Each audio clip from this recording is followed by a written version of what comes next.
So tomorrow is Ganpati immersion. Is it the reason that there is in attendance today? Mic खाली.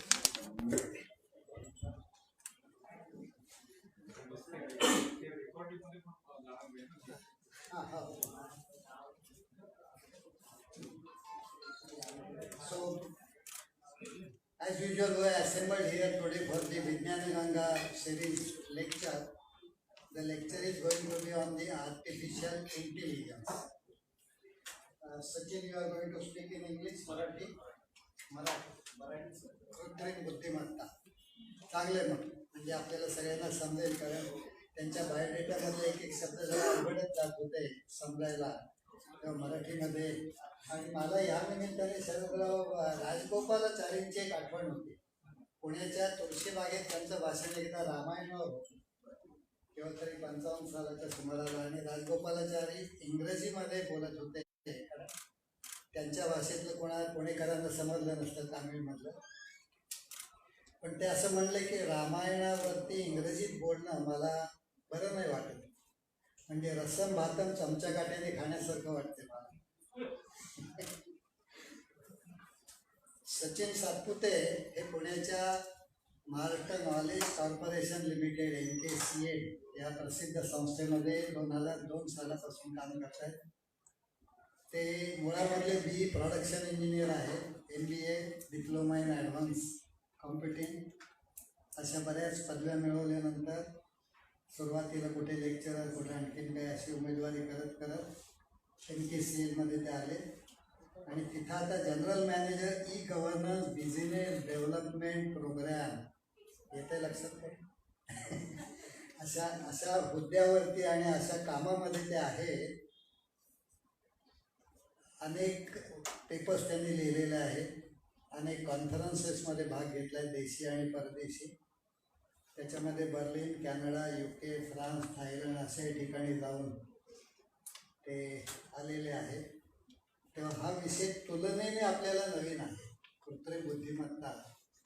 त्यामुळे तो समजून घेणं हा पहिला महत्त्वाचा भाग, आणि पुढे त्याचं ॲप्लिकेशन नेमका हा कसा वापरला जाईल किंवा जात आहे याच्याबद्दलची माहिती आपण त्यांच्याकडनं घेणार आहोत. आजवरच्या बऱ्याच वक्त्यांपैकी हे तरुण असे वक्ते आहेत, त्यामुळे त्यांचं आपण स्वागत करूया. पहिल्यांदा शरदराव काळेंच्या हस्ते चव्हाण सेंटरतर्फे पुस्तकाला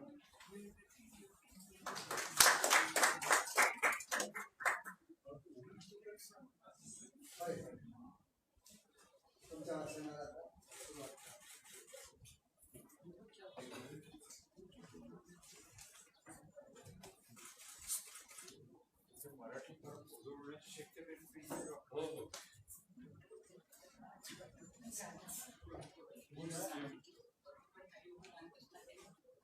सचिन थोडं इंग्रजीमधून मराठी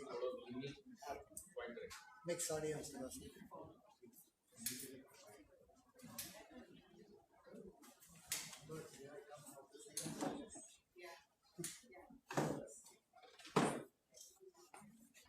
सर्वप्रथम यशवंतराव चव्हाण प्रतिष्ठान आणि मराठी विज्ञान परिषद यांनी मला इथे आमंत्रित केल्याबद्दल मी त्याचे धन्यवाद व्यक्त करतो. देशपांडे सर जसे आता म्हणाले की हा विषय नवीन आहे किंवा आपल्याला नवीन आहे, हे ऐकून मला फारच बरं वाटलं, कारण मलाही तो फारच नवीन आहे. तो विषय असा खूप वास्ट आहे आणि बऱ्याच ठिकाणी याच्यावरती खूप रिसर्च सुरू आहे. आणि इवन आपले काही विद्यार्थी, इंजिनिअरिंग कॉलेजमधले विद्यार्थी सुद्धा आता इतक्या धडाडीनं हा विषय शिकत आहेत की सर्वतोपरी आपल्या आयुष्यामध्ये याचा प्रभाव आपल्याला लवकरच बघायला मिळणार आहे. माझ्या प्रेझेंटेशनचा मुख्य जो डायरेक्शन आहे ती फक्त अशी आहे की AI साधारणपणे काय, खूप टेक्निकल नाही आहे, सर्वसामान्य व्यक्तींना कळावं या दृष्टीने मी तो तयार केला होता प्रेझेंटेशन. त्यानंतर तो साधारणपणे कसा तयार करतात, त्याच्या मागे काय कल्पना असतील किंवा कशा प्रकारचे लॉजिक्स वापरतात ह्याच्याबद्दल आपण बघूया. आणि नंतर तो तो कुठे वापरतो किंवा त्याचा खरं आपल्या आयुष्यामध्ये कुठे उपयोग होऊ शकेल ह्याबद्दल मला थोडंसं बोलायला आवडेल. आपल्यामध्ये बरेच शास्त्रज्ञ बसलेले आहेत असं मला सेशन सुरू होण्यापूर्वी असं कळलं आणि पाटकर सर आहेत ते पण माझ्याशी बोलत होते. तर मला या विषयामध्ये जर आपली काही मदत होऊ शकली इंट्रॅक्शननी तर फारच छान होईल. तर आपण सुरू करूया. आपण ज्याला कृत्रिम म्हणजे आर्टिफिशियल इंटेलिजन्स जे म्हणतो त्याला दुसरा एक शब्द आपण असा म्हणजे सावंत सरांनी कॉइन केला आहे तो म्हणजे न मानवी बुद्धिमत्ता. अमानवी नव्हे, न मानवी, जी माणसाकडे नाही अशी न मानवी. तर ते काय आहे ते आपण थोडंसं बघूया. एक माझ्या शब्दांमध्ये डेफिनेशन करायचा प्रयत्न केलेला आहे कारण अनेक डेफिनेशन्स आहे याच्यामध्ये. संगणकाला मानवी बुद्धिमत्ते समान काम करायला शिकविणे किंवा म्हणजे जे माणूस करू शकतो तशाच प्रकारचं काम कम्प्युटर करू शकतो का किंवा त्याला तसं शिकवणं याला आपण साधारणपणे आर्टिफिशियल इंटेलिजन्स असं म्हणूया. कुठल्या प्रकारचं काम माणूस कुठल्या प्रकारचं काम करू शकतो तर जे काम ठराविक पद्धतीने लॉजिक लिहिता येणं फार अवघड आहे किंवा ज्याचे लॉजिक प्रत्येक वेळी बदलू शकते अशा प्रकारचं काम. मग ठराविक पद्धतीने लॉजिक लिहिता येत जर असेल तर तो एक सॉफ्टवेअर प्रोग्रामच होऊन बसतो, बरोबर आहे. परंतु ह्याच्या पलीकडे म्हणजे आपण अशी कितीतरी कामं आपल्या आयुष्यात असतात की ज्याचं लॉजिक सांगता येणं कठीण आहे, नाही का. माणूस ठरवतो तो आपल्या अनुभवानुसार, जो शिकतो लहानपणापासून त्याच्यानुसार तो काहीतरी डिसिजन घेत असतो आणि तसं डिसिजन मशीन घेऊ शकत नाही. मग अशा प्रकारचं जे लॉजिक आहे की असं म्हटलं की आता हे सफरचंद आहे का पेरू आहे ह्याचं काही लॉजिक सांगता येत नाही आपल्याला, लिहून सांगता येत नाही ही इमेज सफरचंदाची आहे किंवा पेरूची आहे. तर तशा प्रकारचे जे काही कामं असतात ते ठरवून काही वेगळे विषय ठरवून किंवा वेगळे पॅरामीटर्सनी ते डिसाईड होतं. अशा प्रकारचे लॉजिक कम्प्युटरला शिकवणे म्हणजे आपण साधारण ए आय असं म्हणूया. आपण ए आय वापरतो का सध्या तर आपल्यापैकी कोणी सांगू शकेल का की आपण ए आय कुठे वापरतो? अगदी साधे उदाहरण. करेक्ट. अजून अगदी साधी उदाहरण म्हणजे अगदी प्रचलित उदाहरण म्हणजे कोर्टाना मायक्रोसॉफ्टचं किंवा गुगलचं पर्सनल असिस्टंट, अमेझॉनचा अलेक्सा. ते अलेक्सा डिव्हाइस आपण बघितलं असेल छोटंसं, त्याला आपण काहीतरी प्रश्न विचारतो आणि ते उत्तर देतो. तर हे वैयक्तिक सहाय्यक जे आहेत हे ए आयच्या बेसवरती आहे. हे अमेझॉन अलेक्सा किंवा गुगल होम आजकाल हे डिव्हाइसेस घरोघरी येऊ लागले आहेत कुतूहल म्हणून किंवा प्रयोग म्हणून आणि त्याच्यावरती कॉन्ट्रोवर्सीज पण आपल्याला तेवढंच ऐकू येत आहे. तर अशा प्रकारचे हे डिव्हाइसेस आहेत. तर हे काय करू शकतात एक छोटासा म्हणजे माझ्या भाषणामध्ये व्हिडिओ पण काही एम्बेड केलेले आहेत मी जेणेकरून आपली थोडी करमणूक पण व्हावी. तर हा काय करतो बघा.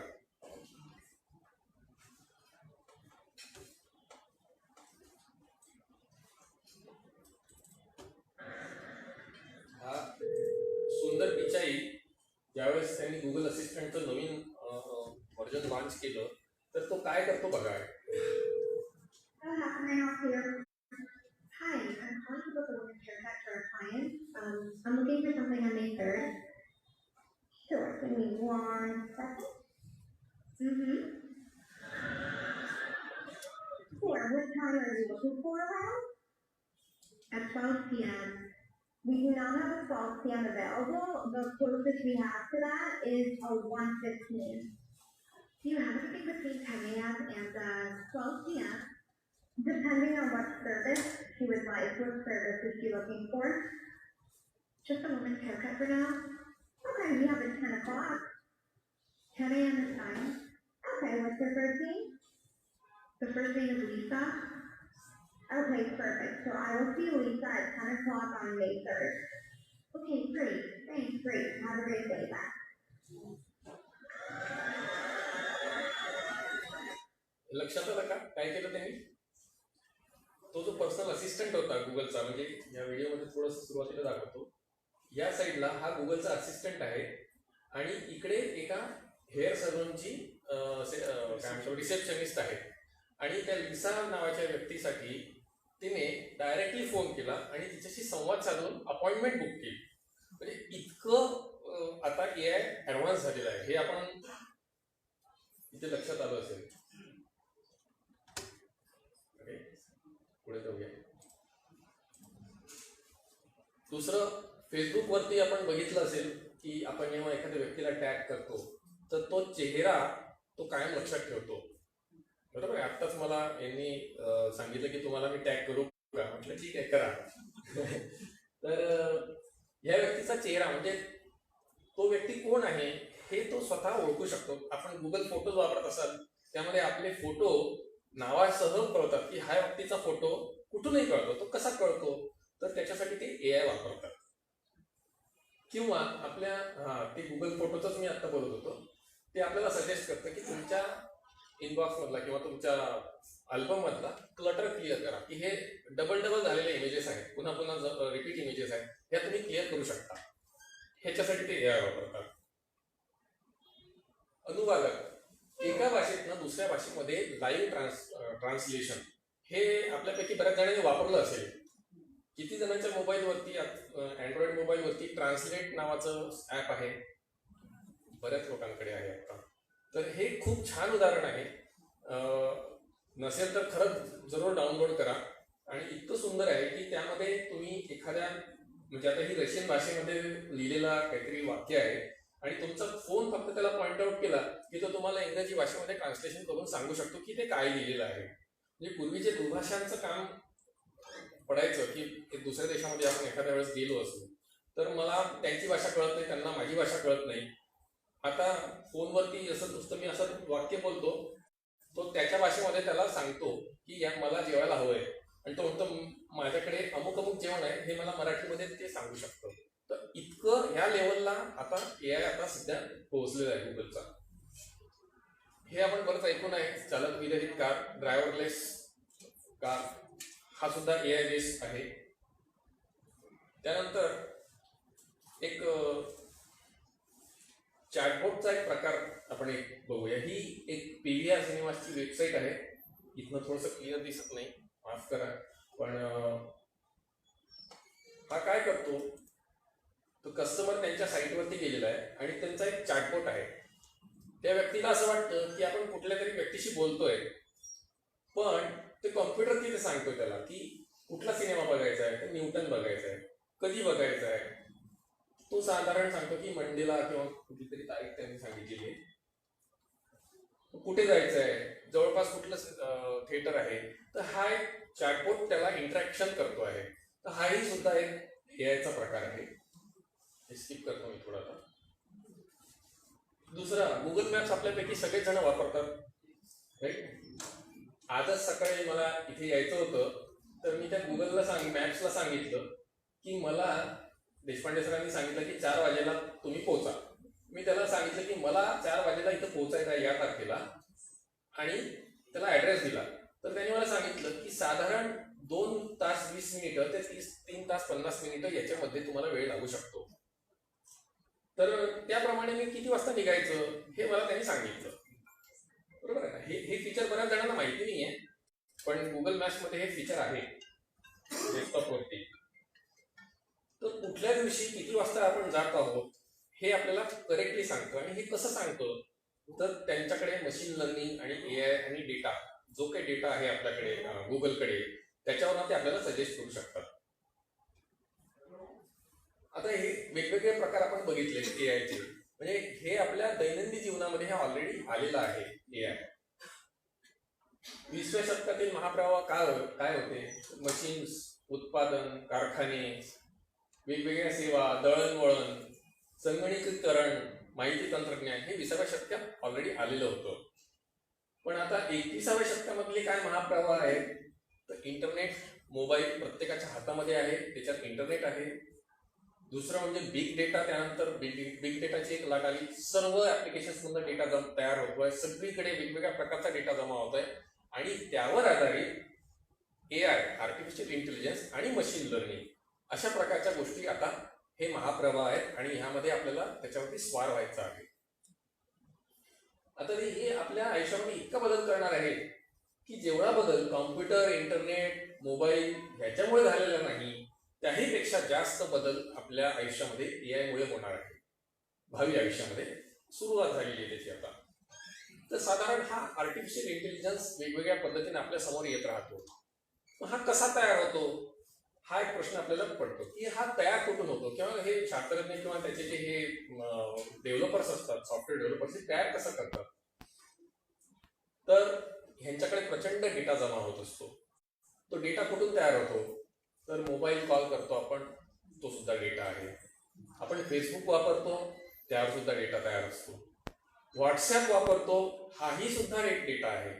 आपण म्हणजे व्हॉट्सॲपला आपल्याला माहिती आहे की कोण कुठून कोणाला कुठला मेसेज पाठवला, हा मेसेज किती ठिकाणी सर्क्युलेट झाला, हे सगळी माहिती आपल्या व्हॉट्सॲपला माहिती असते. इंटरनेट ब्राउज करतो आपण, त्यातनं डेटा जनरेट होतो. कुठलाही गेम खेळतो नेटवरती, त्यातनं डेटा जनरेट होतो. कोणतंही ट्रान्झॅक्शन म्हणजे तुम्ही एखादी खरेदी केली कुठल्याही दुकानामध्ये, क्रेडिट कार्ड वापरा, डेबिट कार्ड वापरा, इलेक्ट्रॉनिक ट्रान्झॅक्शन किंवा साधं मॅन्युअल ट्रान्झॅक्शन सुद्धा, ह्याच्याने जो डेटा तयार होतो हा सर्व डेटा उपयोगी असतो. किंवा आपण सर्च इंजिन वापरतो. पूर्वी याहू आणि गुगलमध्ये, याहू खूपच चांगलं सर्च इंजिन होतं. सर्व गुगल कोणाला माहिती नव्हतं आणि नंतर अचानक गुगल आलं. तर त्यांनी ते याहूला का बीट करू शकले, तर त्यांनी जे काही सर्च क्वेरीज लोकांनी वापरल्या होत्या त्याचा पूर्णपणे वापर केला. पूर्वी काय याहू काय करत असे की समजा कोणतरी सर्च केलं, जर त्याचं स्पेलिंग चुकलं असेल तर तो त्याला कदाचित योग्य सर्च देऊ शकत नव्हता. जसं मी आता महाराष्ट्र असं जर सर्च केलं आणि महाराष्ट्राचं स्पेलिंग माझं चुकलं तर रिटर्नमध्ये योग्य पेजेस यायचे नाही. पण गुगलने काय केलं की स्पेलिंग मिस्टेक टायपिंग करताना हे माणूस चूक सहज करू शकतो, चूक होऊ शकते. पण मग त्याच्यावरनं त्यांनी लर्निंग केलं आणि हे बघितलं की याला कदाचित महाराष्ट्र तर म्हणायचं नाहीये ना, आणि तो स्वतःहूनच आणून देतो, डू यू मीन दिस, आणि तो त्याला योग्य ते सर्च आणून देतो. हे कसं काय शक्य झालं बरं, तर हा त्यांनी तो त्या डेटाचा वापर केला आणि त्यावर इंटेलिजन्स लावून आपल्याला ते फीचर आणून दिलं. आपण फोटो काढतो, अपलोड किंवा व्हिडिओ अपलोड करतो युट्यूबवरती, गाणी ऐकतो कुठल्याही याच्यावरनं, म्हणजे कुठल्याही ॲप, ते जिओचं असो का सावन असो किंवा ॲपलचा आयट्यून असो, कुठलंही घ्या. युट्यूब, नेटफ्लिक्सवरनं सिनेमा बघतो.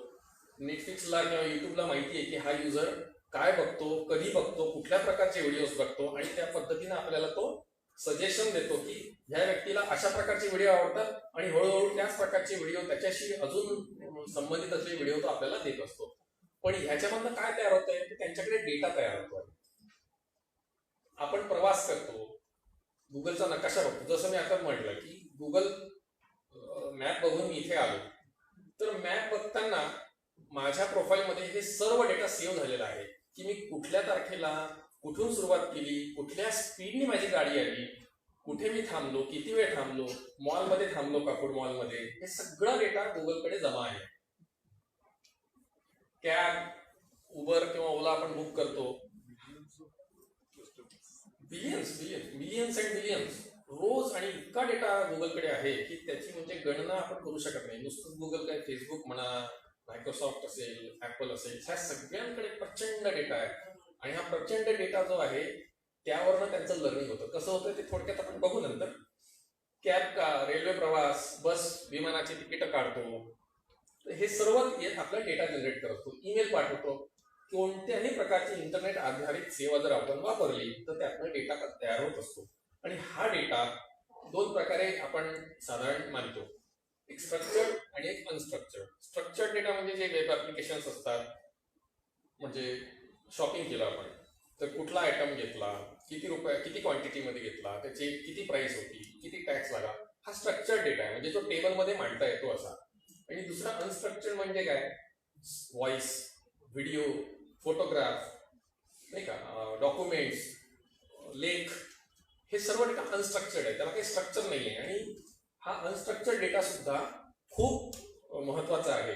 आतापर्यंत फक्त स्ट्रक्चर्ड डेटाचं अनालिसिस आपल्याला करता यायचं, कारण ते ठराविक आराखड्यामध्ये मांडता यायचं.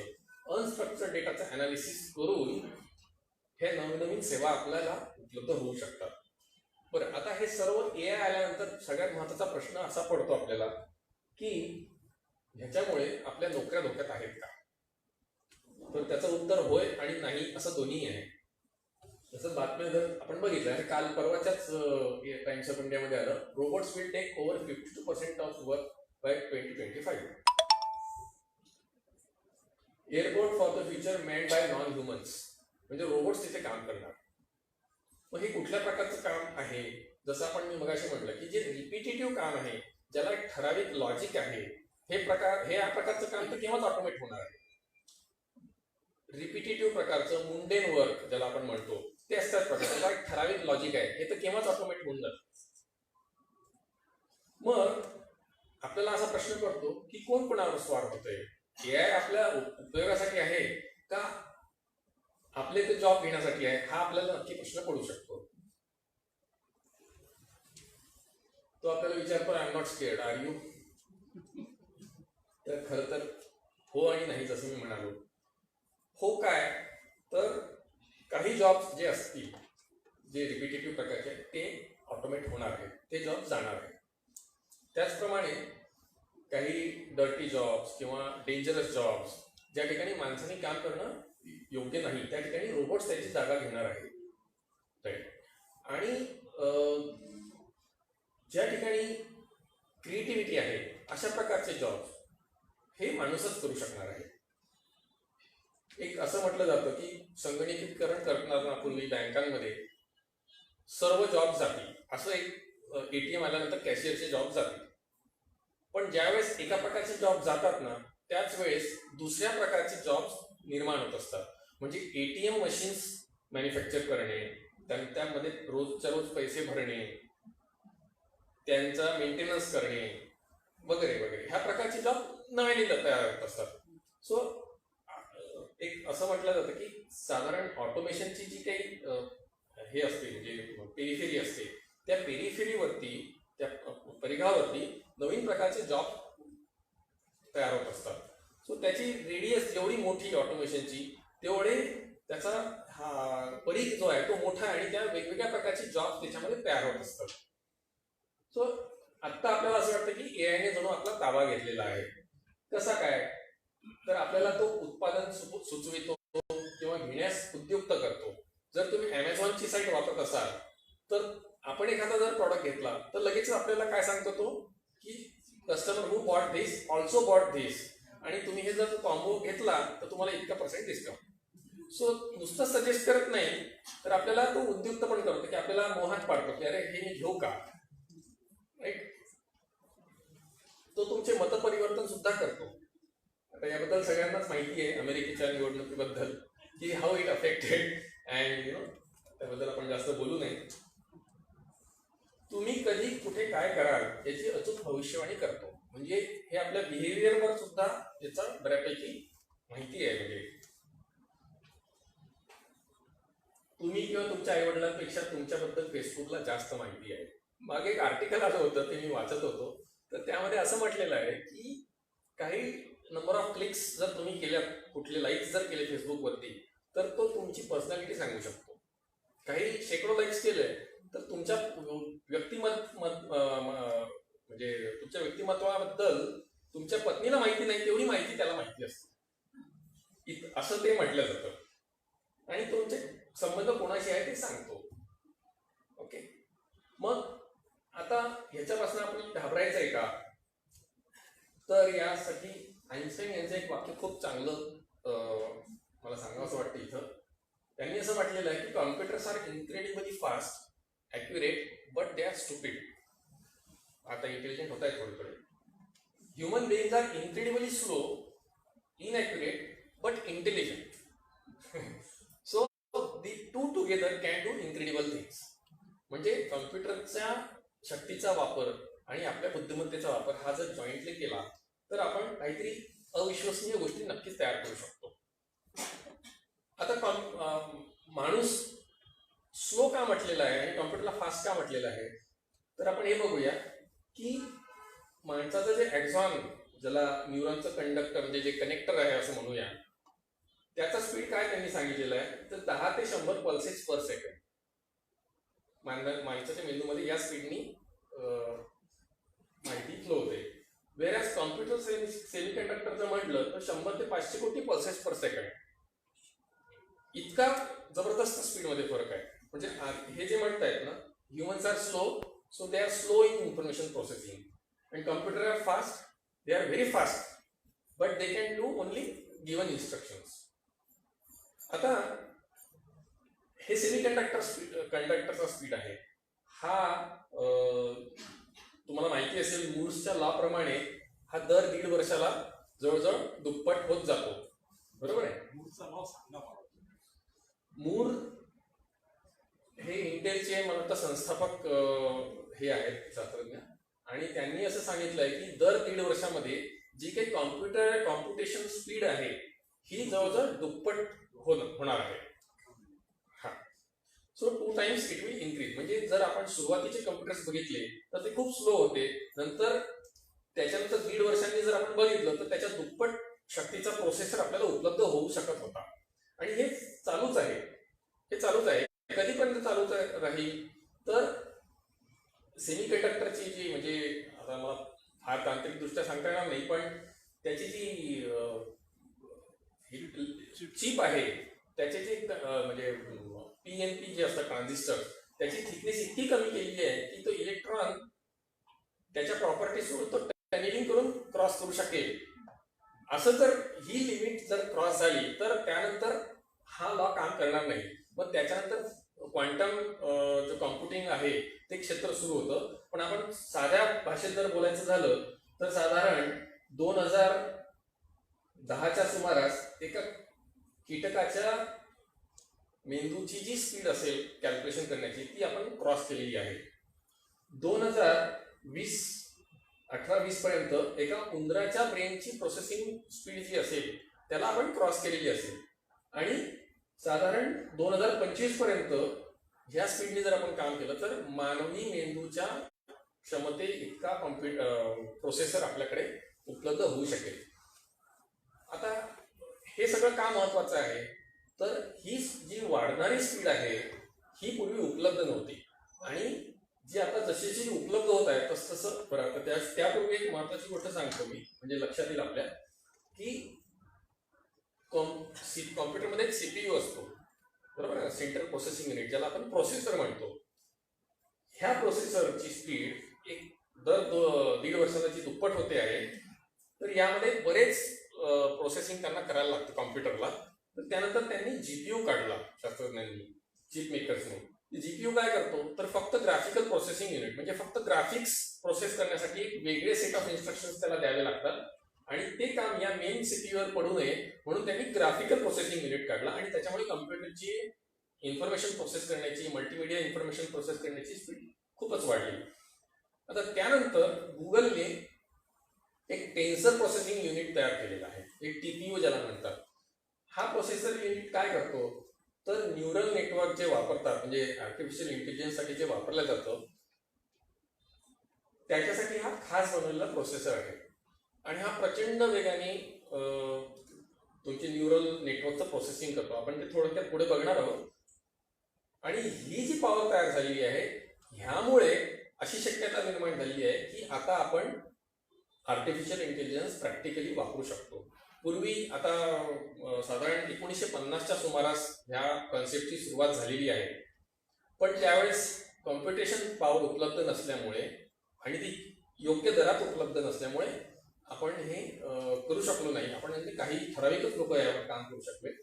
पण जसजशी कॉम्प्युटरची स्पीड वाढत गेली, त्याची कॉस्ट कमी होत गेली, स्टोरेज डेटा ची कॉस्ट कमी होत गेली, तर हे सर्व शक्य होऊ लागलं. आता या विरुद्ध मानवी बुद्धिमत्ता ही काय काम करते तर त्याच्याकडे सर्वात महत्वाचं म्हणजे एकात्मिकता, म्हणजे सर्व गोष्टींचा सारासार विचार करून ऍट अ टाइम त्या गोष्टीचा विचार करू शकते. So human mind is a world of, काय करू शकतो आपण, स्वप्न बघू शकतो, आपण कल्पना करू शकतो, आपल्याकडे भावना आहेत, चातुर्य आहे, संवेदना आहे, संदर्भासहित अनुभव आहे, कॉमन सेन्स आहे. सगळ्यात महत्वाचं म्हणजे ह्या गोष्टी कम्प्युटरकडे नाही आहे. जसं मग आपण म्हटलं की they are very intelligent, humans are very intelligent. So ही गोष्ट माणूसच करेल आणि हाय स्पीड प्रोसेसिंग कम्प्युटरच करू शकेल. आणि ह्या दोघांचा जेव्हा संगम होईल तेव्हा खरं इन्क्रेडिबल गोष्टी आपल्या समोर येतील. आता आपण जर आजकालच्या माणसांचं उदाहरण जर घेतलं तर आदिमानव पूर्वी काय करत होता. आता हा जो संदर्भ आहे ना, हा एक लेखक आहेत युवल नोआ हरारी म्हणून, त्यांचं एक पुस्तक आहे होमोडियूस. त्यांनी त्यांच्या भाषणामध्ये असा उल्लेख केलेला आहे की आदिमानवाचा जो मेंदू होता तो अनेक गोष्टी ॲट टाइम करायचा. म्हणजे काय तर शिकार शोधणे, ती शिकार करण्यासाठी शस्त्र बनवणे, आपल्या टोळीला सोबत घेऊन व्यूहरचना करून ती शिकार करणे, घरी आणणे, त्याचं विस्तवावर असेल का काय अन्न भाजून अन्न तयार करणे, आपल्या फॅमिलीचं प्रोटेक्शन करणे. आणि हे सगळं करताना जर त्याला काही लागलं तर योग्य वनस्पती शोधून त्यावरती इलाज करणे, हे सर्व ज्ञान त्याच्याकडे होतं. आणि त्यामुळे तो व्हर्सेटाईल होता आणि तो खरा टोटल इंटेलिजन्स त्याच्याकडे होता. आता आज काय झालंय की आपण खूप स्पेशलाइज कामं करतोय. म्हणजे जर आपण असा विचार केला की टॅक्सी ड्रायव्हर, त्याला फक्त टॅक्सी ड्राईव्ह करायची आहे, त्याला जेवण बनवता येत नाही, घरी जाऊन तो जेवण करतो, त्याला डॉक्टर की येत नाही स्वतःची, तो डॉक्टरकडे जाऊन इलाज करतो. आणि प्रत्येक म्हणजे जर आता ह्या गोष्टीवरनं तुमच्या लक्षात येईल की खूप स्पेशलाइज कामं झालेली आहेत. कॅशियर फक्त कॅश एक्सचेंज करतो, त्याला दुसरं काही येत नाही. पण ही जी व्हर्सेटिलिटी आहे ही आता लॉस झालेली आहे. आणि असेच जॉब जिथे ओव्हर स्पेशलायझेशन झालेले आहे किंवा रुटीन कामं झाली आहेत, तेच कामं झालेली आहेत, असेच जॉब फक्त डेंजरमध्ये आहेत. अजूनही सर्व गोष्टींचा सरासर विचार करून निर्णय घेण्याची क्षमता जी माणसाकडे असेल तर त्या प्रकारची जॉब आपल्याला अजूनही लागणार आहे. तर हा जो फरक आहे ना, जसं आदिमानव हा त्याच्याकडे भावना, संस्कृती सगळंच होतं आणि आजच्या मानवाकडे फक्त स्पेशलाइज जॉब आहे. तर हे जॉब जे जाणार मी आता म्हणालो तर हे एआय घेऊ शकतं. तर एआय काय करू शकतं तर आपण म्हणतो संवाद करणे. जसं आपण मगाशी बघितलं व्हिडिओमध्ये की तो फोनवरती ऍक्च्युअल लाईव्ह व्यक्तीबरोबर तो संवाद करत होता, गुगल असिस्टंट. आणि मध्येच वगैरे अशा प्रकारचे एक्सप्रेशन जे त्या व्यक्तीला खरं वाटावं अशा प्रकारचा संवाद तो आता करू शकतो. चलचित्र विश्लेषण, प्रतिमा ओळखणे, म्हणजे एखाद्या दिलेलं चित्र किंवा इव्हन व्हिडिओ सुद्धा आता ती कॅपेबिलिटी काहीच दिवसात येणार आहे की त्या व्हिडिओमध्ये काय चालू आहे, कुठल्या प्रकारचा सीन होतोय, व्हायलन्स आहे का नाही आहे, हे सगळं ते डिटेक्ट करू शकतो. भावना ओळखणे, इमोशन डिटेक्शन. एखादे वाक्य जर लिहिलं असेल, काही लोकांनी काही प्रतिक्रिया लिहिली तर त्या प्रतिक्रियेमध्ये काय भावना आहे, पॉझिटिव्ह आहे का निगेटिव्ह आहे, म्हणजे आनंदी आहे का डिप्रेस्ड आहे, ह्या सगळ्या प्रकारच्या भावना ते डिटेक्ट करू शकतो. संभाषण करणे, अनुवाद करणे, ट्रान्सलेशन जसं मगाशी आपण बघितलं. बिग डेटा प्रोसेस करून त्याचं वर्गीकरण करणे. भविष्यवाणी करणे. भविष्यवाणी म्हणजे ज्योतिषी भविष्यवाणी नाही, बिहेवियरल, की आता हा काय करू शकतो, हा क्राईम करणार आहे का नाही. म्हणजे व्हिडिओचं आता असं पण एका स्टार्टअपनी मी ऐकलं होतं की त्यांनी लाईव्ह व्हिडिओ अनालिसिस करून हा व्यक्ती आता चोरी करणार आहे का नाही करणार आहे, तिथे हा डेंजर आहे का नाही आहे, असं सुद्धा तो प्रेडिक्ट करू शकतो. नैसर्गिक भाषा प्रक्रिया, नॅचरल लँग्वेज प्रोसेसिंग करून त्याचा संदर्भ आणि अर्थ काढणे किंवा विशिष्ट विषय समजून घेऊन त्याचं प्रोसेसिंग करणे, ह्या प्रकारची कामं जी स्पेशलाइज्ड आहेत ही कामं आता एआय किंवा मशीन लर्निंग करू शकतो. ॲक्सेंचर कंपनीच्या वेबसाईटवरती हे चित्र मला सापडलं होतं, त्यांनी त्याचा रेफरन्स मी घेतलेला आहे की एआय आता काय करतो तर कॉम्प्युटर व्हिजन म्हणजे सेन्स कॅटेगरीमध्ये कॉम्प्युटरचं व्हिजन, ऑडिओचं प्रोसेसिंग, कॉम्प्रिहेन्शन तो करू शकतो, नॅचरल लँग्वेजचं प्रोसेसिंग करू शकतो, नॉलेजचं रिप्रेझेंटेशन करू शकतो, एखाद्या विषयातलं कंटेक्च्युअल रिप्रेझेंटेशन तो करू शकतो. आणि ऍक्ट म्हणजे डिसिजन, की मशीन लर्निंग किंवा एक्सपर्ट सिस्टम वापरून डिसिजन घेऊ शकतो. आणि या सर्व सिस्टमचा एकत्रित वापर करून जर आपण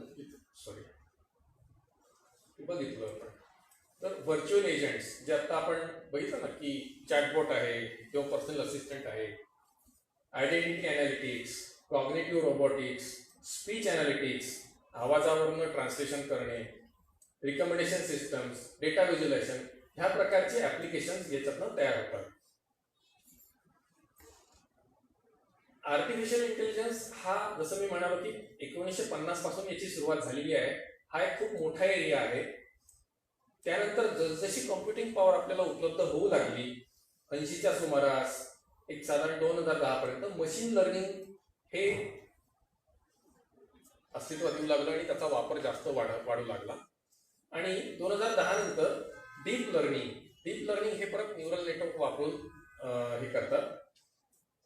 आणि त्याच्यानंतर एआयचा खरा बूम सुरू झाला. डीप लर्निंगचा खूप उपयोग त्याच्यात होऊ लागला.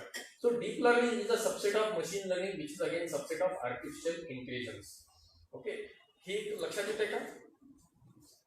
मोठा एरिया, त्यानंतर मशीन लर्निंग हा त्याचा सबसेट आणि मग डीप लर्निंग.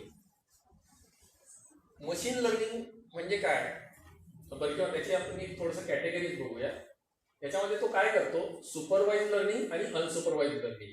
सुपरवाइज लर्निंग मध्ये काय होतं तर त्याला एक ठराविक डेटा दिला जातो. त्याचं उदाहरण मी समोर दाखवणार आहे, आता थोडंसं समजून घ्या. एक ठराविक डेटा दिला जातो आणि तो डेटा घेऊन असं सांगू शकतो की तो क्लासिफिकेशन करू शकतो किंवा रिग्रेशननी प्रेडिक्शन करू शकतो. क्लासिफिकेशन म्हणजे काय की समजा उदाहरणार्थ आपण त्याला एक ठराविक डेटा दिला तर तो किंवा हा कस्टमर आहे, हा कस्टमर कुठल्या प्रकारचा कस्टमर आहे, हा बायर आहे का नाही आहे. म्हणजे अमेझॉनला आपल्या पास्ट प्रोफाईलवरनं कळतं की हा हे प्रॉडक्ट विकत घेणार आहे का नाही घेणार आहे. ओके, त्याला क्लासिफिकेशन असं म्हणतो आपण. क्लस्टरिंग म्हणजे एकसारख्या प्रॉपर्टीज असलेले गट तयार करणे. म्हणजे एक सोपं उदाहरण घेऊया. समजा आपण एखाद्या बिग बाजार किंवा डीमार्टमध्ये जेव्हा जातो किंवा कुठल्याही शॉपिंग मॉलमध्ये जातो तेव्हा त्यांच्याकडे जो डेटा असतो ना की या व्यक्तीने जर इथं दूध घेतलं तर तो नक्कीच ब्रेड पण घेऊ शकतो, अंडी पण घेऊ शकतो. तर हे जे क्लस्टरिंग आहे ना ते आपल्या जो मगाशी मी जसं म्हणालो की आपल्या परचेसिंगचा जो डेटा असतो त्या सर्व डेटाचं अनालिसिस जर त्यांनी केलं तर त्यांना कळतं की साधारण ह्या प्रकारचे प्रॉडक्ट्स घेणारे लोक हे आहेत, या प्रकारचे प्रॉडक्ट्स घेणारे हे आहेत, आणि त्या पद्धतीनं ते अरेंजमेंट तिथं करतात. की जर तुम्ही असं बघितलं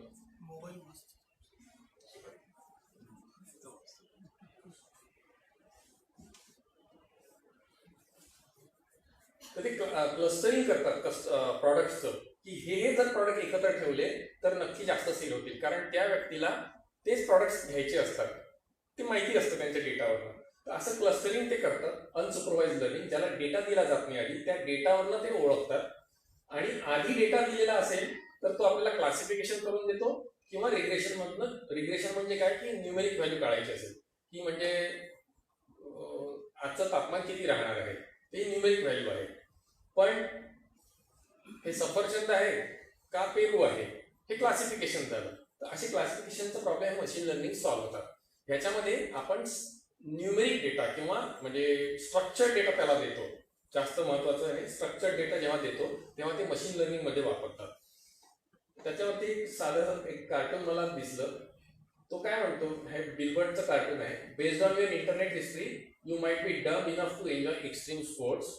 click here to buy a ticket to base jump from the international space station. So तो म्हणतो I think internet is trying to kill me, आणि हा इंजिनियर त्याला म्हणतो we call it machine learning. Joke सपाट. तर मशीन लर्निंग आणि deep learning मध्ये काय फरक आहे तर मशीन लर्निंगला आपण थोडासा डेटा देतो आणि त्यावरनं तो आपल्याला प्रेडिक्शन देतो, आणि डीप लर्निंगला खूप डेटा लागतो आणि तो अनस्ट्रक्चर्ड डेटा असतो. म्हणजे इमेजेस, व्हिडिओ, ह्या प्रकारचा डेटा जेव्हा आपण कम्प्युटरला देतो तेव्हा ते डीप लर्निंग होतं. जर आपण असं बघितलं तर जास्त हे ओल्डर लर्निंग अल्गोरिथम्स म्हणजे मशीन लर्निंगचे काही अल्गोरिथम्स आहेत. याला कमी डेटावरती हा पटकन ट्रेन होतो, पण जास्त डेटा घेऊनही त्याचं ट्रेनिंग तेवढंच राहतं. पण डीप लर्निंग असं आहे की जितका जास्त डेटा तितका त्याचा परफॉर्मन्स वाढत जातो. म्हणजे जसं फोटो आयडेंटिफिकेशन जे आपण सर्व सोप्यात सोपं उदाहरण त्याचं उदाहरण आपण पुढे घेऊया. की मशीन लर्निंग मध्ये तुम्ही बघा की जर इनपुट हे कार हे इनपुट आहे तर एका व्यक्तीला त्याचं फीचर एक्सट्रॅक्शन करायला लागतं. फीचर म्हणजे काय की त्याला 4 चाकं आहेत का, त्याला स्टेरिंग आहे का, ओके, त्याला ब्रेक आहे का, हे त्याचे वेगवेगळे फीचर्स आहेत. कार आहे असं ठरवण्यासाठी त्याची लांबी इतकी आहे का, रुंदी इतकी आहे का, त्याच्यात सिटिंग कॅपॅसिटी किती आहे, तर हे सगळे फीचर्स झाले त्याचे. हा सगळे डेटा पॉईंट झाले. हे डेटा पॉईंट दिल्यानंतर त्याचं क्लासिफिकेशन करतो की ते कार आहे का नाहीये, किंवा कार आहे का ट्रक आहे. अशा ठिकाणी ज्या ठिकाणी माणूस त्याचा डेटा आपल्याला म्हणजे एक्स्ट्रॅक्शन करता येतं त्या ठिकाणी मशीन लर्निंग वापरतात. वेअर एखादी इमेज जर मी त्याला दिली तर त्या इमेज वाचून आपल्याला बघून सांगता येतं. एक लहान मुलगा सांगू शकतो की हे कार आहे का नाहीये. पण कॉम्प्युटर कसं सांगेल, तर त्याचे जे फीचर एक्स्ट्रॅक्शन आहे की त्या इमेजमध्ये काय काय फीचर्स आहे हे तो स्वतः कॉम्प्युटर काढतो, त्या डीप लर्निंग न्यूरल नेटवर्कमध्ये टाकतो आणि त्याचं क्लासिफिकेशन करून जेव्हा सांगतो ही थोडीशी कॉम्प्लेक्स प्रोसेस आहे. याच्यामध्ये अनस्ट्रक्चर्ड डेटा आपल्याला देता येतो आणि त्या ठिकाणी ते डीप लर्निंग वापरतात. तर हे डीप लर्निंग जे वापरतात हे याच्यासाठी काय वापरतात, हे तर neural network, artificial neural network. तर न्यूरल नेटवर्क म्हणजे काय, थोडक्यात आपण म्हणजे माणसाचा जो मेंदू आहे त्याचं एक ॲनिमेशन तुम्हाला फक्त दाखवतो.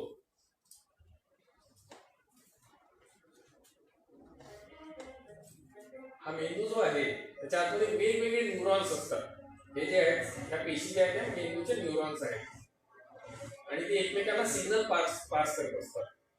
एखादा सिग्नल जेव्हा इमेज आपल्याला जेव्हा दिसते डोळ्यातनं तेव्हा तो त्या न्यूरॉन्सला ऍक्टिव्हेट करतो आणि जसे जे न्यूरॉन ऍक्टिव्हेट होत जातात तसं त्या मेमरीमधनं त्या प्रत्येक न्यूरॉनमध्ये काहीतरी मेमरी असते आणि त्याला काहीतरी एक वेटेज दिलेलं असतं. त्या ह्या एक्झॉनला वेटेज मिळालं की तो दुसऱ्या न्यूरॉनला ऍक्टिव्हेट करतो आणि फायनली आपल्याला कळतं की हे काय आहे. तसंच कॉम्प्युटरमध्ये सुद्धा शास्त्रज्ञांनी ह्याच प्रिन्सिपलवर आधारित न्यूरल नेटवर्क तयार केलेलं आहे. म्हणजे आता आपण त्याच्या टेक्निकॅलिटीमध्ये जायला नको फार. तर हे न्यूरल नेटवर्क काय करतं, तर त्याचे खूप सारे लेयर्स असे असतात की ही जी इमेज आहे ही त्या न्यूरल नेटवर्कला दिली जाते आणि त्या इमेजचं कन्व्हर्शन एका मॅट्रिक्समध्ये केलं जातं. मगाशी पाटकर सरांनी मला मॅट्रिक्सचं खूप महत्व समजून सांगितलं अगदी लेक्चर सुरू होण्यापूर्वी. तो एक गणितातला एक फार महत्वाचा भाग आहे आणि तो इथे उपयोगात येतो. मॅट्रिक्समध्ये कन्वर्ट केल्यानंतर त्याला रिप्रेझेंटेशन म्हणजे त्याचे ज्या कलरचे RGB म्हणा किंवा CMYK जे व्हॅल्यूज असतील त्या व्हॅल्यूज तो मॅट्रिक्समध्ये कन्वर्ट करतो आणि ते त्या आर्टिफिशियल न्यूरल नेटवर्कला पास केल्या जातात. मग तो काय करतो की कुठल्या प्रकारचे पिक्सेल्स त्या इमेजचे ज्या स्ट्रॉंग आहेत त्याप्रमाणे तो पुढच्या न्यूरॉनला ऍक्टिव्हेट करत जातो आणि असं करत करत करत जे ऍक्टिव्हेटेड न्यूरॉन्स शेवटच्या लेअरला जेव्हा तो पोहोचतो तेव्हा तो सांगू शकतो की तो एक कुत्रा आहे किंवा तो डॉग आहे. आणि तो कसं करतो त्याचं काही लॉजिक मला सांगता येत नाही इथे, पण तो त्याला आपण ट्रेनिंग देतो. ह्या एक 50-100 इमेजेस दिल्या की कुत्र्याच्या की त्याला तेव्हा कळतं की अशा प्रकारचं जर काही त्या इमेजमध्ये फीचर्स असतील तर हा कुत्रा आहे असं डिक्लेअर कर, किंवा अशा प्रकारचे काही फीचर्स असतील तर ही मांजर आहे असं डिक्लेअर कर. तर अशा प्रकारे न्यूरल नेटवर्कचा जो वापर असतो तो डीप लर्निंग मध्ये वापरून आपल्याला क्लासिफिकेशन हा कम्प्युटर करून देतो. किंवा आणखी थोडंसं डिटेल जर बघता आलं तर एकदा ट्रेनिंग दिलं न्यूरल नेटवर्कला की तो काय म्हणतो, ह्या वेगवेगळ्या इमेजेस त्याला आपण दिलेल्या आहेत, कोंबडी, कुत्रा, बकरी, हत्ती, आणि ती इमेज दिल्यानंतर अनलेबल्ड म्हणजे ती क्लासिफाईड नाहीये, तो त्या इमेजचे तुकडे करतो, छोटे छोटे छोटे छोटे पिक्सेल्स ज्याला आपण म्हणतो. आणि त्या पिक्सेल्सवरनं अशा प्रकारचे फीचर्स असतील तर त्याचं कॉन्फिडन्स वाढत जातो आणि फायनली तो सांगतो की yes, with 90% confidence I can say it is a dog. Okay, so this is the technique that is used in artificial intelligence, किंवा आपण न्यूरल नेटवर्क वापरून जे करतात क्लासिफिकेशन त्याच्यासाठी ते वापरलं जातं. किंवा एक ॲमेझॉनचा एक असं सर्व्हिस आहे की अशी इमेज दिली असताना ते सांगू शकतो की 100% कॉन्फिडन्स आहे की it is a female, that photo is of a female, किंवा 100% कॉन्फिडन्स आहे की आईज आर ओपन, 82% कॉन्फिडन्स आहे की she is happy and smiling. So अशा प्रकारचं इमेज रिकग्निशन आर्टिफिशियल इंटेलिजन्स किंवा न्यूरल नेटवर्क करून आपल्याला सांगू शकतं. आता याचा उपयोग कसा होऊ शकतो बघा.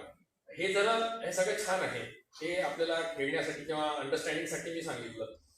तर एक आम्ही प्रयोग केला होता की वॅटसन IBMचं एक वॅटसन प्लॅटफॉर्म आहे तो आर्टिफिशियल इंटेलिजन्सचा प्लॅटफॉर्म आहे आपल्याला वापरण्यासाठी. तर ही कॉम्प्युटर रूम आहे का नाही हे सांगण्यासाठी आम्ही ती इमेज त्याला फीड केली. तो काय म्हणतो की रूम आहे, ही खोली आहे, 90% म्हणजे 0.9 कॉन्फिडन्सने मी सांगू शकतो की ही रूम आहे. क्लासरूम आहे याचा कॉन्फिडन्स 0.54 आहे. कॉम्प्युटर रूम आहे हा 0.5% सांगू शकतो. त्याचं कारण काय की अस्तव्यस्त पडलेलं आहे. ते सिस्टमॅटिक थोडंसं त्याचं ट्रेनिंग जर झालं असेल तर तो नक्की सांगू शकतो की yes it is a computer room. Okay, हे करण्यासाठी काय करायला लागलं मला, तर फारच सोपं आहे. पॉझिटिव्ह क्लासेस आणि निगेटिव्ह क्लासेस म्हणजे त्याच्या डीप न्यूरल नेटवर्कचं आपण मगाशी बघितलं क्लासिफिकेशनचं, याचं ट्रेनिंग करणं फार सोपं आहे. सॉफ्टवेअर डेव्हलपर हे त्यांच्या स्वतःच्या कोडमध्ये करतात किंवा वॅक्सिन प्लॅटफॉर्मवरती आपण जर वापरलं तर हे अगदी सोपं आहे की मी काही कॉम्प्युटर रूमचे काही ठराविक फोटो, जे चांगले फोटो आहेत असे मी फोटो घेतो, त्याला आम्ही पॉझिटिव्ह क्लास म्हणतो, आणि जी कॉम्प्युटर रूम कशी नसते हे दाखवण्यासाठी निगेटिव्ह क्लासेस घेतो, आणि हे काही सेट याच्यावरती अपलोड करतो आणि निगेटिव्ह सेटमध्ये ते टाकतो. आणि त्याचं जे न्यूरल नेटवर्क आहे तो प्रोसेस करतं की अच्छा असे फीचर्स दिसले, असे पिक्सेल्स मला दिसले की त्याला असं कॉम्प्युटर रूम आहे असं म्हण, आणि असे पिक्चर्स दिसले तर ते कॉम्प्युटर रूम नक्की नाही असं क्लासिफिकेशन. तर फोटोचं क्लासिफिकेशन अशा पद्धतीनं आपण करू शकतो. हे लक्षात आलं का? याच्यात काही अडचण नाही. तसंच लाईव्ह व्हिडिओचं अनालिसिस, की अशा प्रकारचे पिक्चर दिसले की तो व्यक्ती तिथे उभा आहे असं शोधून दाखव. राईट, हे वेगवेगळे त्याचे टेक्निक्स आहेत. नुकतंच एक मी आर्टिकल वाचलं, व्हिडिओ बघितला, त्याच्यामध्ये मला असं लक्षात आलं की जगामध्ये डायबेटिक रेटिनोपॅथी म्हणजे डायबेटीस असलेल्या लोकांना जे अंधत्व येतं त्याच्यासाठी ही रेटिनोपॅथी करतात, आणि which is the fastest growing cause of blindness and worldwide 400 million plus are at risk for this. तर इथे असं लक्षात येतं की या रेटिनाचा जेव्हा ते फोटो काढतात किंवा त्या दुर्बिणीतनं बघतात तेव्हा काही ठराविक सिम्टम्स त्या डॉक्टरना, मला तर समजणार नाही पण त्या डॉक्टरला समजतं की हे काही सिम्टम्स जर असतील तर त्याला ब्लाइंडनेस येण्याची शक्यता नक्की आहे. पण यात गंमत अशी आहे की जर 2 डॉक्टरांना डायग्नोसिस करायला दिले तर हे थोडंसं डिसाईड करणं अवघड आहे डॉक्टरांना. It is only 65% possible that इथे सारखं सांगतील. एवढंच काय तर एखाद्या डॉक्टरला थोड्या दिवसांनी तीच इमेज जर दाखवली तर तो सुद्धा त्याच्यामध्ये मागे पुढे होऊ शकतो, म्हणजे त्याची accuracy it's very difficult to decide. मग डॉक्टरचं कौशल्य काय? मग जर हे एआयने सांगू शकलं तर मग डॉक्टरचं कौशल्य काय? तर त्याचं असं आहे की त्यांनी असा एक प्रयोग केला की सर्व ज्यांना असा ब्लाइंडनेस आहे अशांचे रेटिनो म्हणजे फोटो काढून त्यांच्या एआय सिस्टमला दिले आणि सांगितलं की अशा प्रकारचे जर इमेजेस जसं फोटो आले तर तू सांग की हा ब्लाइंडनेस प्रोन किंवा ब्लाइंडनेस असलेला किंवा त्याचे सिम्टम्स असलेला पेशंट आहे. आता हे जर कॉम्प्युटर सांगेल तर मग डॉक्टरचं काय काम आहे असा प्रश्न आपल्या सहज मनात येईल. कॉम्प्युटर सांगतं मग डॉक्टरची गरज काय? तर तसं नाही. कॉम्प्युटर हा आपल्याला डिसिजन घेण्यासाठी किंवा हे एआय जो आहे हा आपल्याला डिसिजन घेण्यासाठी मदत करेल. तर डॉक्टरला असं वाटलं की ह्या प्रकारचा पेशंट आहे तर त्याची इमेज जर तो एआयला जर दिलं तर त्याच्याकडनं आपल्याला नक्की एक कन्फर्मेशन मिळतं की yes it is like that. So अशा प्रकारचा उपयोग ह्याचा आपल्याला आयुष्यात नक्की आहे. त्याचप्रमाणे नवीन जे डॉक्टर्स असतील त्यांना ते शिकण्यासाठी मदत होऊ शकेल, त्यांचं ट्रेनिंग चांगल्या पद्धतीनं होऊ शकेल की अरे अशा प्रकारे, कारण त्यांना अशा केसेस मिळतील कधी त्याच्यावर त्यांनी डिसिजन जर चुकीचं दिलं तर त्याला नसता ब्लाइंडनेस येऊ शकतो पेशंटला. तर त्यासाठी ह्याचा उपयोग आपल्याला नक्की करता येऊ शकेल. तसंच अजून एक व्हिडिओ तुम्हाला दाखवतो. गुगलने एक नवीन फीचर लॉन्च केलेला आहे. तो प्रेडिक्टिव्ह कसा आपल्याला म्हणजे सजेशन देतो ईमेल कंपोज करताना. Tanya and Ken are actually developers. They really work with our team to harness the power of actually predictive suggestions in Gboard in the context of Morse code. I'm really excited that Gboard with Morse code is available in beta later today. You know, it's great to reinvent products with AI. Gboard is actually a great example of it. Every single day, we offer users, and users choose over 8 billion auto corrections each and every day. 8 billion auto corrections. Another example of one of our core products, which we are redesigning with AI, is Gmail. We just had a new, fresher look for Gmail, a recent redesign. Hope you're all enjoying using it. We are bringing another feature to Gmail. We call it Smart Compose. So as the name suggests, we use machine learning to start suggesting phrases for you as you आता हा Jacqueline रुझेकला email लिहितोय तर त्याने हे Jacqueline हे auto type करून दिले. type. Haven't you All seen you need to email? do is to hit tab. आता तुमच्या लक्षात येते का तो जसं लिहितोय तसं त्याला माहिती आहे की याला काय लिहायचं आहे आणि तो ऑटो प्रिंट करून देतोय. आणि फक्त टॅब लावला की त्याला ईमेल त्याची कंपोज होते. Sorry, Tanya and Ken are actually tab and keep auto completing.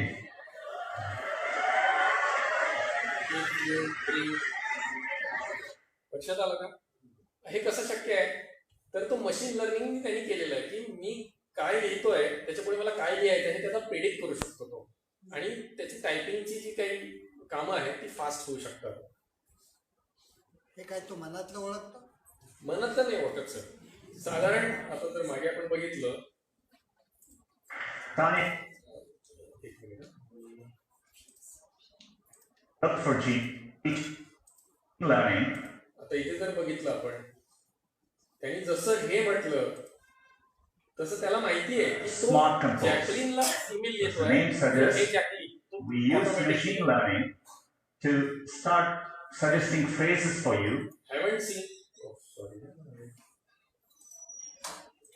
We use answer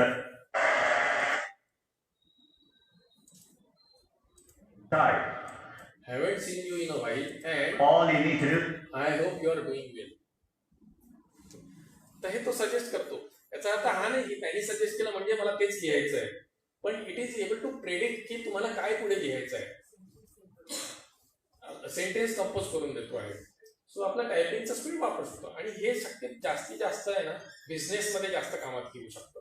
खरं तर is to hit मनातल्या भावना जर लिहायला बसलो तर कदाचित त्याचे शब्द मला आवडणार नाहीत, मला माझे शब्द लिहावे लागतील. मनातलं ओळखणे याला आपण असं म्हणू शकतो की साधारण तुमच्या मनात काय पुढे लिहायचं आहे याचं प्रिडिक्शन त्याला करता येतं, आणि म्हणून तो सजेशन देऊ शकतो. तुमच्या मोबाईलवरती जो कीबोर्ड आहे, जीबोर्ड जर तुम्ही वापरत असाल तर त्यामध्ये सुद्धा ते येतं की पुढचा शब्द तो ऑटो करू शकतो. आता जपानमध्ये जे हे होणार आहे ऑलिम्पिक्स, त्याच्यासाठी त्यांनी एआयचा कसा वापर केलाय थोडक्यात बघूया आपण.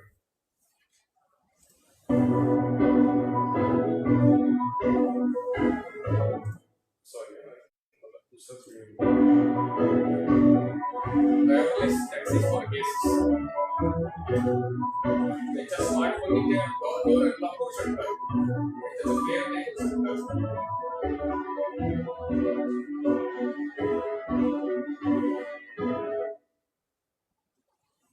ऑटोमॅटिक ड्रायव्हिंग कार्स, तर त्याच्यामध्ये काय हे एआयचा कसा वापर करत असतील. कॅमेरा असणार आहे, त्याचे सेन्सर्स असणार आहे, आणि समोर काही अडथळा येतोय का त्याचं ते ट्रेनिंग झालेलं आहे की व्यक्ती आला तर ब्रेक दाब, दुसरी गाडी आली तर साईडने चाल, व्हॉट एव्हर सिग्नल असेल, हे सगळं इमेज रिकग्निशन करून तो डिसिजन घेतोय. आणि नुसतं इमेज रिकग्निशन करून नाही तर त्याच्यामध्ये बाकीचे अल्गोरिदम्स पण आहेत की कधी ब्रेक दाबायचा, कधी टर्न करायचं, हे सगळं हे आहे. किंवा Japanese for foreign guests.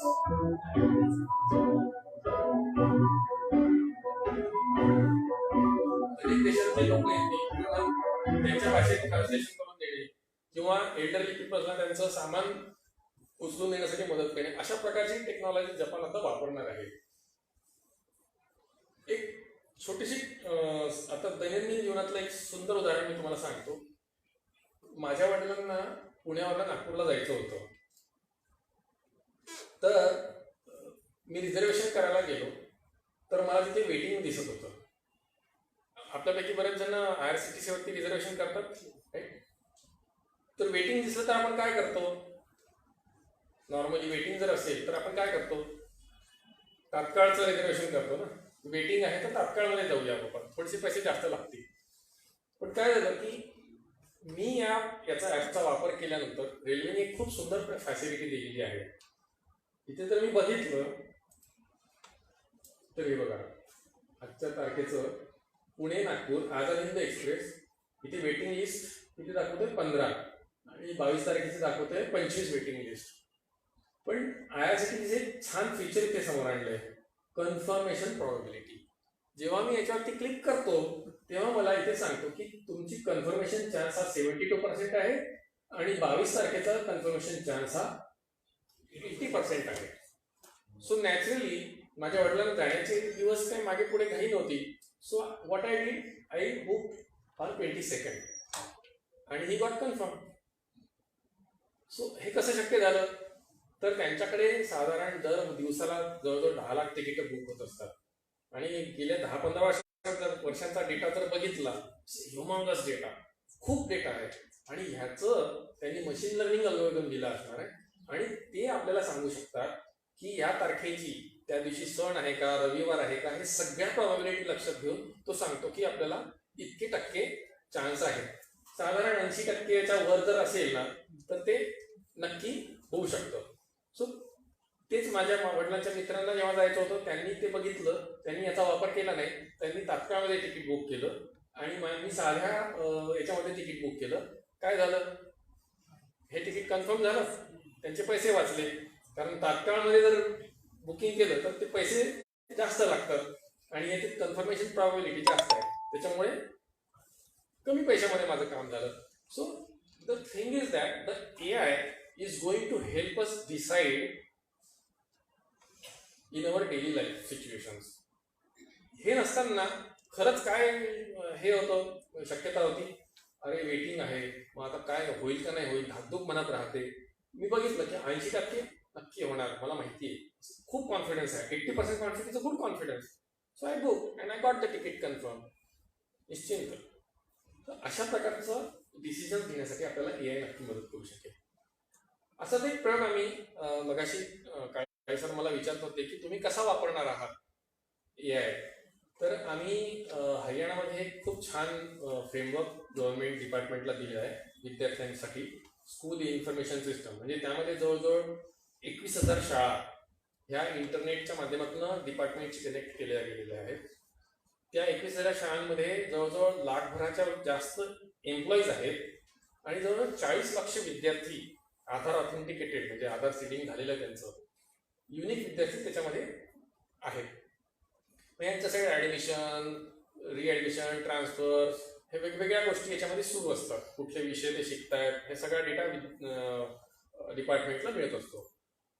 पण हे गव्हर्नमेंट शाळा ज्या आहेत त्यामध्ये अतिशय गरीब घरातले जे विद्यार्थी असतात, साधारणपणे आजकाल तेच तिथे जातात, की मजुरांचे विद्यार्थी आहे, शेतकरी आहे, की मजूर असे असतात की ते साधारण एका शहरातून दुसऱ्या शहरामध्ये स्थलांतरित होत असतात. तर त्यांचा एक मोठा प्रॉब्लेम आहे की स्कूल ड्रॉपआउट चिल्ड्रेन, म्हणजे 4थीपर्यंत शाळा शिकली सोडून दिली किंवा 6वीपर्यंत शिकली सोडून दिली, काय करायचंय पुढे शिकून, किंवा इथून दुसऱ्या गावाला जायचंय आता, सोडून दिली शाळा. ते स्कूल ड्रॉपआउट जे विद्यार्थी आहेत त्या गव्हर्नमेंटला कधीच ट्रॅकआउट करता यायचं नाही की हा विद्यार्थी नेमका गेला कुठे, कुठल्या शाळेत ॲडमिशन झाली, खरंच शाळेत ॲडमिशन झाली का नाही झाली. त्या सिस्टममुळे हे विद्यार्थी हे त्या गव्हर्नमेंटला कळतं. पण आम्ही एक असा प्रयोग केला की आम्हाला माहिती होतं की या शाळांमध्ये कुठले विद्यार्थी ड्रॉपआउट झालेले आहेत. मग हा डेटा आम्ही घेतला आणि मशीन लर्निंगमध्ये दिला आणि आता आम्हाला ते मशीन लर्निंगचे जे मॉडेल आहे ते सांगू शकतं की कुठला विद्यार्थी is likely to be dropout. Data तुम्हाला दाखवतो की कसा डेटा आम्ही साधारण घेतला, म्हणजे लक्षात येईल. हे बघा, हा विद्यार्थ्याचा युनिक नंबर आहे, त्याचं वय किती, तो मेल आहे का फिमेल आहे, त्याचे वडील म्हणजे आई आणि वडील काय आहेत, लेबरर आहे, त्यांची फक्त शाळा शिकलेली आहे, अनएम्प्लॉईड आहे, राईट. त्यानंतर त्याचा ॲड्रेस कुठल्या गावातला तो आहे, घरापासनं त्याचं शाळेचं अंतर काय आहे, तो कुठल्या कॅटेगरीचा, कास्टचा आहे. आता ह्या वेगळ्या गोष्टी आहेत. कुठल्या क्लासमध्ये तो आहे, कुठल्या शाळेत आहे, त्याचा भाऊ किंवा बहीण ड्रॉपआउट झालेली आहे की नाही, हा सर्व डेटा सिस्टममध्ये आहे.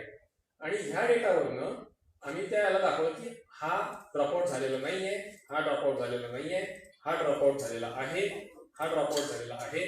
अशा प्रकारचं मशीन लर्निंग जेव्हा आम्ही त्याच्यामध्ये दिलं त्यावेळेस आम्हाला हे सर्व पॅरामीटर जेव्हा मी दिले आणि त्याला मी म्हणतो की सांग हा व्यक्ती ड्रॉपआउट होणार आहे का नाही आहे, तर तो मला इथे सांगू शकतो की त्याचा जो स्कोर आहे 0.87 म्हणजे 87% कॉन्फिडन्स असा आहे की हा व्यक्ती म्हणजे हा मुलगा ड्रॉपआउट होऊ शकतो. 1 म्हणजे ड्रॉपआउट होऊ शकतो, 0 म्हणजे नाही होऊ शकत. तर अशा प्रकारची जर माहिती जर पूर्वी मिळाली, आधी जर मिळाली, तर ते शिक्षक किंवा गव्हर्नमेंट योग्य स्टेप्स जर त्यांनी घेतल्या किंवा त्याच्यावरती काही रेमेडियल ऍक्शन जर घेतल्या तर त्या विद्यार्थ्याला ड्रॉपआउट होण्यापासून थांबवू शकतात. मगाशी सरांनी मला असं विचारलं की हे जर माहिती जर आपण यांना दिली तर त्यांच्या बिहेवियरवरती फरक पडू शकतो की अरे आता ड्रॉपआउट होणार आहे, याला कशाला शिकवायचं किंवा ह्याला कशाला हे करायचं. तर टेक्नॉलॉजी काय करू शकते, तर 1 आणि 0 हे सांगू शकतो. त्याचा उपयोग कसा करायचा हे आपल्याला वेगळ्या पद्धतीने ठरवायला लागेल. आपण कदाचित नाही सांगणार डायरेक्ट टीचरला की हा जाणार आहे म्हणून, आपण त्याला वेगळ्या पद्धतीने सांगतो की तू बाबा याच्याकडे ह्या पद्धतीने लक्ष घाल, त्याला तो वेळेवर येतोय का नाही, त्याच्या पॅरेंट्सला जाऊन भेट, काउन्सिलिंग कर, ते जाणार आहेत का कुठे हे पहिले ठरव आणि त्या पद्धतीने आपण ह्या गोष्टीचा उपयोग याच्यामध्ये करू शकतो.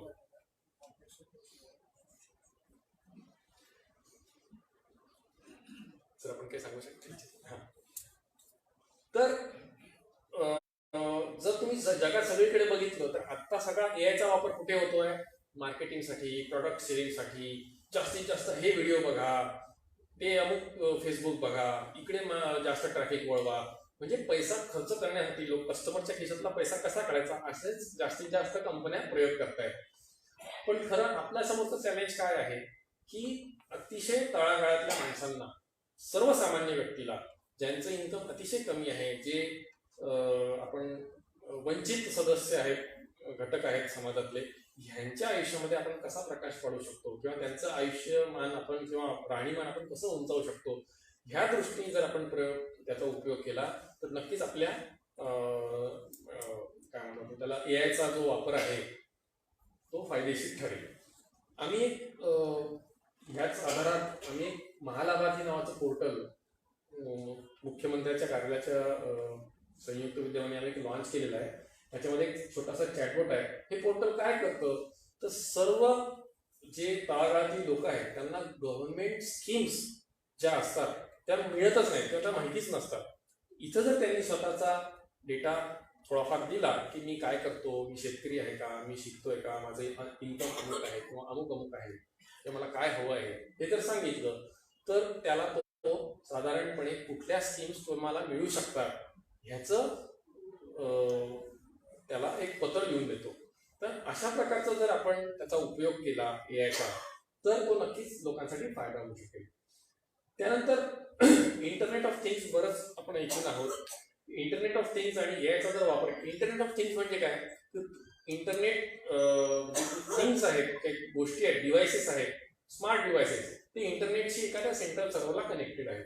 म्हणजे वेगवेगळे डिव्हायसेस असतात, छोटे छोटे वेगवेगळे सेन्सर्स असतात. सेन्सर म्हटल्यावर साधारण जर आपण बघितलं तर तापमान सेन्सर आहे, बॅरोमीटर्स आहेत, प्रेशर सेन्स करतात, ग्राउंड मॉइश्चर सेन्सर आहे, मोशन सेन्सर आहे, अल्ट्रासोनिक मॅग्नेटिक स्विच आहे, इंडक्शन, RFID, GPS जो लोकेशन सांगू शकतो, गायरोस्कोप आहे.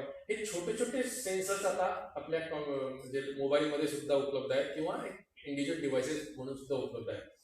ह्या सेन्सर्सचा जर योग्य आपण म्हणजे उदाहरण आपण एक शेतीमध्ये जर लावली की तिथलं ग्राउंड मॉइश्चर किती आहे किंवा रेन किती पडतो आहे, कुठल्या तारखेला किती रेन पडला त्या एरियामध्ये, ह्याचा डेटा जेव्हा जमा होईल इंटरनेट ऑफ थिंग्सनी, तर त्या म्हणजे त्या डेटावरनं जर आपण असं काही प्रेडिक्ट करू शकलो की इथे ड्रॉट पडणार आहे, या एरियामध्ये दुष्काळ पडणार आहे किंवा ओला दुष्काळ पडणार आहे, तर कदाचित आपले शासन ह्या डेटाचा वापर करून किंवा मशीन लर्निंगचा एआयचा वापर करून प्रिव्हेंटिव्ह मेजर्स आपल्याला काहीतरी त्याच्यात नक्कीच घेता येऊ शकतील. जसं आता केरळमध्ये काही फ्लड आलं तर जर त्या डॅमच्या मागच्या एरियामध्ये असे जर सेन्सर्स असते आणि त्याचा डेटा जर वेळेत मिळाला असता तर कदाचित ही आपत्ती काही प्रमाणात कंट्रोल करू किंवा नुकसान तरी ऍटलिस्ट आपण कंट्रोल करू शकलो असतो. हे काही याचे युनेस्कोचे सस्टेनेबल डेव्हलपमेंट गोल्स जे डिक्लेअर केलेले आहेत की no poverty, zero hunger, good health, quality education, ह्या सर्व एरियामध्ये खरं तर आपल्याला एआयचा वापर करायला पाहिजे. उदाहरणार्थ शेती काम करणारा स्वस्त रोबो. आजकाल शेतकऱ्यांचे खूप प्रश्न आहेत. कापूस वेचणारे शेतकऱ्यांना मजूर मिळत नाही आणि असा प्रयोग मध्यंतरी झालेला आहे की त्याला एक छोटासा कॅमेरा लावलेला आहे. कॅमेरा तर अगदी स्वस्त झालेला आहे. छोटासा कॅमेरा लावलाय आणि त्याला मुवमेंट दिली आहे. तो बघतो की हे फळ आहे का, तो त्याला कट करतो आणि जमा करतो. किंवा कापसाच्या बोंडामधला कापूस कुठलंही नुकसान न होता वेचू शकतो का.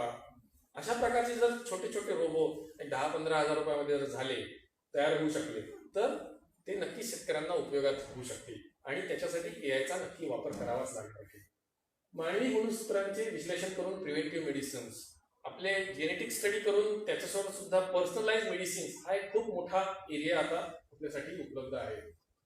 विद्यार्थ्याला वैयक्तिक पद्धतीने शिकवणे, म्हणजे आमच्या ज्या ई लर्निंग सिस्टम्स असतात, तो विद्यार्थी त्याचं लर्निंगचं पॅटर्न काय ते पॅटर्न रिकग्निशन करून त्याला त्याच्या पद्धतीने शिकवता येईल का, असा प्रयोग आपण याच्यावरती करू शकतो. पाण्याचे व्यवस्थापन करणे, जसं मी मगाशी म्हणालो, आपत्तीचे आगाऊ विश्लेषण, किडीचे व्यवस्थापन, ह्या प्रकारच्या गोष्टी एआयनी सहज शक्य होऊ शकतील. मध्यंतरी एक मी मोबाईल ॲप बघितलं. त्या ॲपमध्ये काय करतो, ते शेतकऱ्याच्या मोबाईलवरती जर ते ॲप डाउनलोड केलं, मला आता नाव लक्षात नाहीये, पण हे जर बघा तुम्ही की तो काय करतो शेतकरी, की आंब्याच्या पानाचा फोटो तो त्या ॲपमध्ये काढतो आणि ते ॲप त्याला मशीन लर्निंग सांगतो की हा कुठल्या प्रकारचा रोग आहे, कुठल्या प्रकारच्या किड्यामुळे होतो, त्याच्यावरती कंट्रोल कसा करावा, केमिकल्स काय वापरावे, प्रिव्हेंटिव्ह मेजर्स काय करावे. अशा प्रकारची जी ॲप्स आहेत जी आपल्या तळागाळातल्या लोकांना मदत करू शकतील, अशा प्रकारचे ॲप्स आपण डेव्हलप केले पाहिजे, फक्त मार्केटिंगच्या मागे न लागता. तर मी तुम्हाला थोड्या सेशन झाल्यानंतर आठवून सांगतो, मला लगेच आठवणार नाही कदाचित. तर थोडक्यात सांगायचं काय, तर कुठलीही टेक्नॉलॉजी जेव्हा येते, एक हार्वर्ड बिझनेस रिव्ह्यूमध्ये पब्लिश झालेलं आर्टिकल मी वाचत होतो, तर त्यांनी काय सांगितले, जेव्हा टेक्नॉलॉजी ट्रिगर होते तेव्हा त्याची विजिबिलिटी अशी प्रचंड वाढते आणि खूप सगळीकडे त्याचा सुळसुळाट होतो, याच्यात वापरू दे, त्यात वापरू दे, आणि नंतर देयर इज अ ऑफ डिसइल्युजनमेंट आणि मग एक प्लॅटफॉर्म ऑफ प्रोडक्टिव्हिटी रीच होते. आता जसं आपल्याकडे नवीन व्हॉट्सअप आलं, सर्व लोकांनी व्हॉट्सअप वापरलं, प्रत्येक दिवस रात्र good morning, good evening, good night साठी व्हॉट्सअप झालं. ते एकदा करून झालं, फेसबुक करून झालं, ऑर्कुट करून झालं, आणि आता आपण बघताय की अननेसेसरी ग्रुप्समधून आपण गपचूप एक्झिट होतो, कामाचं तेवढं बघतो. तसं जे एक हाईट येऊन गेल्यानंतर जे खरंच त्याचा योग्य वापर जेव्हा होतो, तशा प्रकारचा ह्या एआय मध्ये सुद्धा होणार आहे आणि ते आपल्या मानवी जीवनासाठी, मानवी जीवनाची क्वालिटी उंचावण्यासाठी नक्कीच त्याचा उपयोग होणार आहे. धन्यवाद.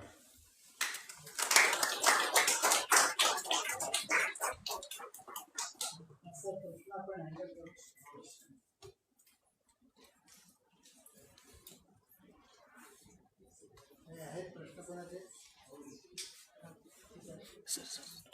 Yes sir.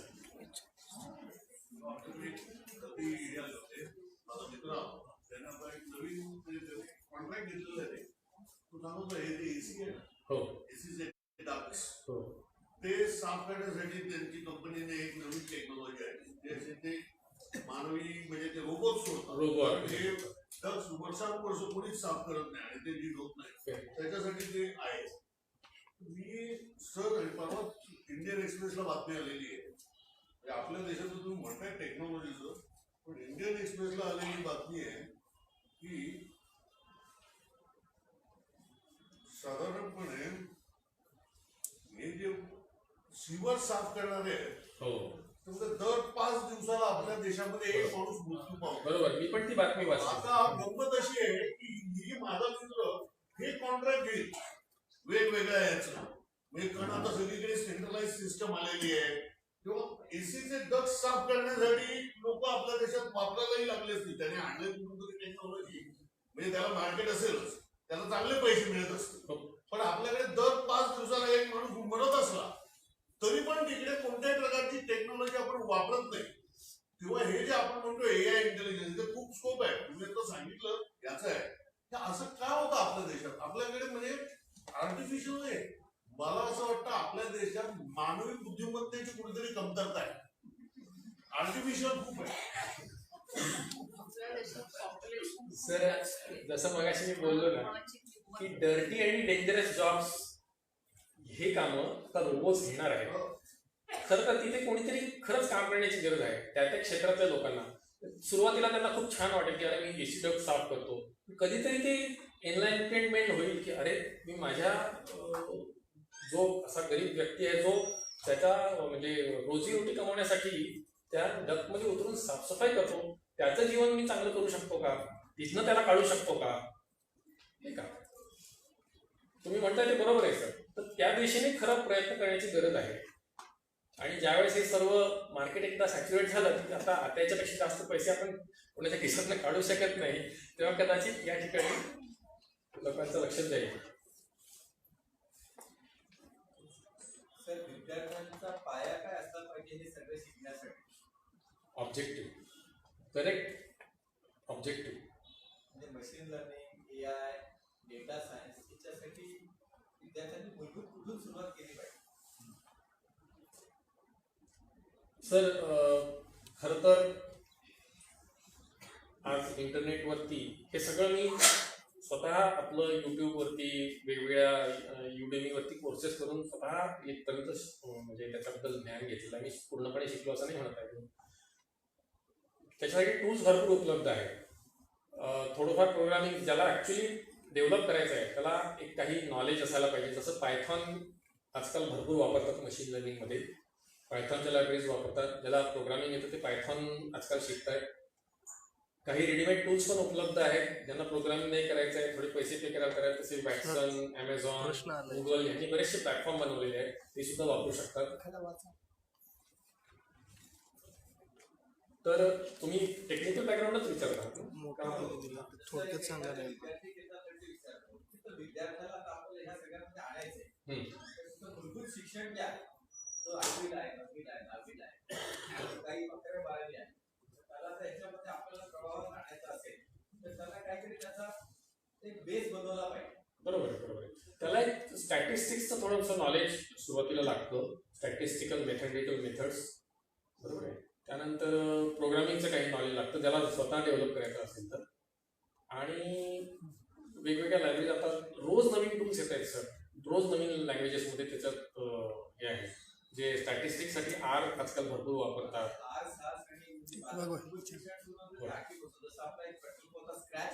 बरोबर बरोबर. हां म्हणजे तसं जर म्हणलं तर प्रोग्रामिंगचं नॉलेज थोडंसं येण्यासाठी स्क्रॅच करायला हरकत नाही मुलांनी. हा हरकत नाही, बिलकुल काहीच हरकत नाही. प्रश्न विचार प्लीज. म्हणजे यंग मुलं जी आहेत कॉम्प्युटर शिकण्यात ती कायम 24 तास त्याला चिकटलेली असतात. ते आज सो एनग्रॉस, त्यांना दुसरं काही लाईफ नसतं. सकाळपासून ते जे हातात असतं,